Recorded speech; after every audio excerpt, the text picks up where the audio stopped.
in the Fillmore West. Welcome to Willowland and the Berkeley Community Theater.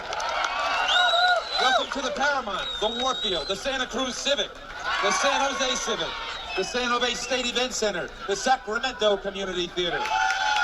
Welcome to the Oakland Coliseum, the Cal Palace and the Greek Theater. Welcome to Arco Arena, Cal Expo, the Concord Pavilion and Shoreline Amphitheater. Welcome to the Oakland, Spartan and Hughes Stadiums, and welcome to Candlestick Park. Welcome to Golden Gate Park. Welcome to Bill's Place. I worked for Bill Graham, and him and Grateful Dead go hand in hand in the Bay Area. So all the shows that I worked for the Grateful Dead, I was Bill Graham employee, separately employed by the Grateful Dead. But in my years working, I was overnight security and did hundreds of Grateful Dead shows all over. Wherever Bill Graham did them, I ended up being the overnight security supervisor. So I took care of the Grateful Dead stage overnight because they always played 2-3 nights at multiple places. I was a 16-year-old kid, and I went with a group of friends, and we did psychedelics. And after that experience, I kind of felt like, okay, this is where I belong. It was definitely the catalyst for the rest of my trips. What's the enduring appeal of the Grateful Dead, if it's possible to define? It's easy, because I'm one of those people from the very beginning. You walk into that space, there are no strobe lights, there are no hydraulic lifts, there are no tight pants, there's no makeup. It's just them and their music.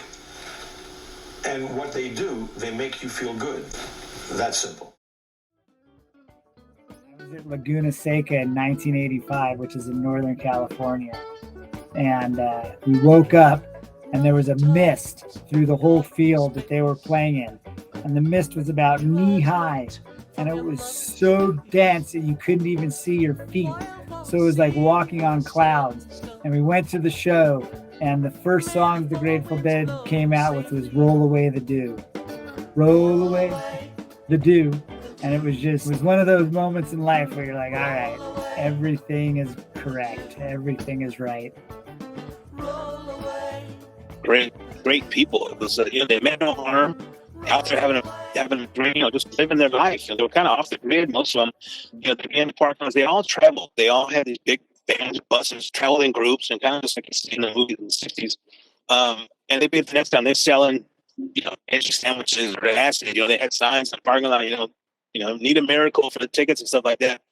A lot of them were tripping. And again, but their tripping was.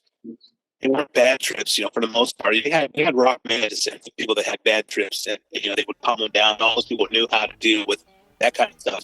But you could just spun around, being there, just dancing, and everything was just free. And I like that part of it, just the freedom. I mean, they had no worries. So that community of the Grateful Dead gave somebody a place to rest their head.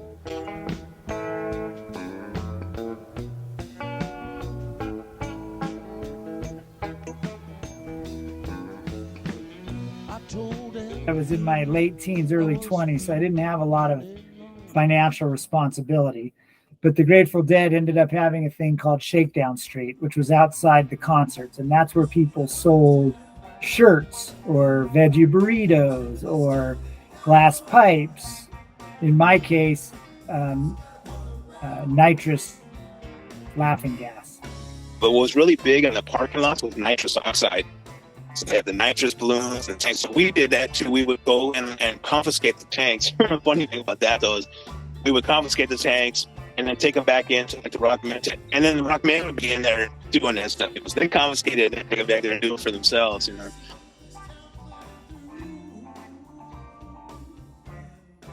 was very common for people to sell balloons of laughing gas. You'd sell them for $5 a piece. And it just so happened that my father was a dentist. And I knew where the key was in his house to get into his office. So I went there one time right before a show on a Friday night, and I stole the nitrous tank and took it to the show. and sold balloons. Actually made about $1,500 that day at $5 at a time. Take a 35-year-old as well as a 15-year-old or a 45-year-old Dead fan. How many 45, 50-year-old people do you know that whenever they want to, they know they can buy a ticket and feel very good? No drugs or drugs, but that's not the important thing. You can go into a space, it's like it's a hot tub, it's a public hot tub, it's a schwitz. You know, you really feel good. It's good. They were all just good, loving people. You know, they had no worries, no issues. You know, respected everywhere they went. But I was in the family, and they treated me like family. I loved them like family. And it was terrible when Jerry died. I was like, holy, you know, what happens now? It was a big, huge hit. I mean, you know, the Grateful Dead went on, but without Jerry, I don't think it's really the Grateful Dead. It's totally different. And when Bill Graham died, the whole dynamic of the music industry actually changed. You know, everything went south. A broken angel sings from a guitar. It wasn't about the money. You know, they weren't trying to, you know, be millionaires and all the, you know, they're all carbon footprint people. They're all, you know, still hippies, just like it was back then. Humanity has kind of lost its soul, and that's what we had as Deadheads, was soul. I mean, no matter how bad of a trip you were having, you had a community around you that would comfort you and guide you through that and bring you back to a sense of being. Touring with the Grateful Dead at such a young age and opening my mind to these experiences most definitely formed who I am as a person and how I think about life now.